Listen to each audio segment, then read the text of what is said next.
You ever look down at your smartwatch and see it's giving you a stress score? It kind of feels like magic, right?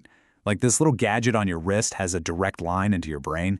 Well, today we're going to pull back the curtain on that so-called magic. So let's just get right into it. Is your watch actually reading your mind? I mean, how could it possibly know you're anxious about a big presentation or just fried from a long day? That's the big question we're going to tackle. The good news is, no, it's not some kind of high-tech telepathy. The answer, honestly, is way cooler because it's real. It's this brilliant mix of biology and some pretty basic physics that you probably even remember from school. All right, to solve this little mystery, we need to think like detectives and look for clues. And clue number one, well, it isn't in the watch at all. It's inside our own bodies. So let's start right there.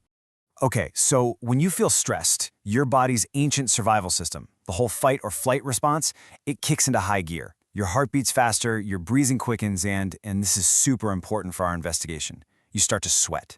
Now, we're not talking about, gym-level sweat. This is microscopic, almost invisible sweat that's happening on your skin.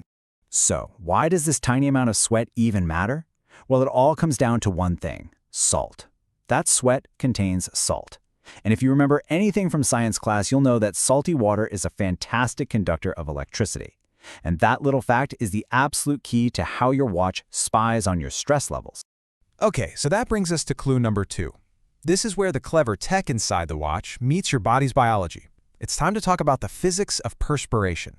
So, the main technique these watches use is called Electrodermal Activity, or EDA for short. Now that sounds super technical, but the idea behind it is actually really simple.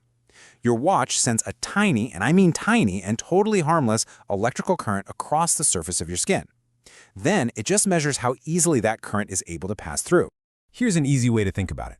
When your skin is dry, it has really high electrical resistance. It's like a bumpy, unpaved road for electricity, a poor conductor. But the second that salty, microscopic sweat shows up, whoosh, that resistance just plummets. Your skin suddenly becomes a super smooth highway for that electricity to travel. So here's the chain reaction, step by step. 1. You feel stressed. 2. Your body produces that microsweat. 3. That sweat lowers your skin's electrical resistance. And 4. With lower resistance, more of that tiny electrical current can flow through. The watch sees that spike in current and basically goes, aha, something's up. That looks like a stress response. But wait, that's not the whole story. Because, a good detective never relies on just one piece of evidence, right? Your watch is smarter than that. It also looks for a second, much more subtle clue, a hidden pattern in the rhythm of your heart. And this clue is called Heart Rate Variability, or HRV. Now, this one is a little weird, a bit counterintuitive, so stick with me. HRV isn't about how fast your heart is beating. It's about the tiny, millisecond-long variations in the time between each beat. And here's the crazy part. More variation is actually a good thing. It's a sign of a healthy, relaxed system. See, when you're relaxed, your heart is flexible. It's adaptable. The time between beats changes just a little bit, naturally. That's a high HRV. But when you get stressed, your whole system tenses up, it goes rigid, and your heart starts beating like a metronome. Tick, tock, tick, tock. Super regular, super consistent. That's low HRV. It's almost robotic, and it's a dead giveaway that your fight or flight response is taking over. Okay, so now we have 2 really powerful clues. We've got the electrical signals from your sweat, and we've got the hidden rhythm in your heartbeat. Now let's put it all together and see why using both is the key to cracking this case. So why use both? I mean, think about it. What if you start sweating just because it's a hot day, not because you're stressed? That's where having a second clue is crucial. By looking at 2 totally different signals, the watch can be way more confident. So here's the simple takeaway. When you're stressed, your skin conductance, that EDA signal, it goes up. At the exact same time, your heart rate variability, the HRV signal, goes down. It's like having 2 separate witnesses point to the same suspect. The case becomes much stronger. So when the watch sees these 2 totally separate biological markers move in opposite, predictable directions, one goes up, the other goes down, it can cross-reference the data. And that is what makes the final stress score so much more accurate and way less likely to get fooled by a false alarm. All right, so we pretty much cracked the code. We know how this thing works. But now it's time for the final verdict. What is this score really telling us? Because let's be clear, it is definitely not reading your mind. And this right here might be the most important thing to remember from all of this. Your watch is not feeling your anxiety or your frustration.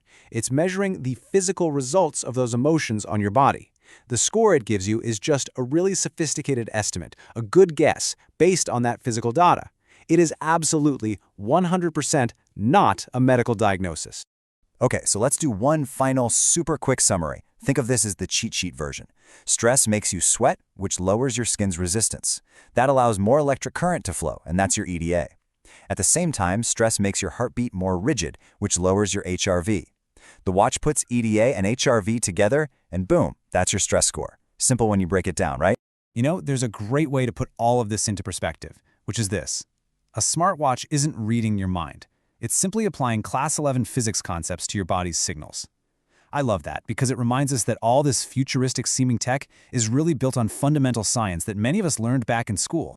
So at the end of the day, the big takeaway is this. Your watch is a body reader, not a mind reader. It's just interpreting the physical language of your nervous system, which, when you think about it, leaves us with a pretty fascinating final question.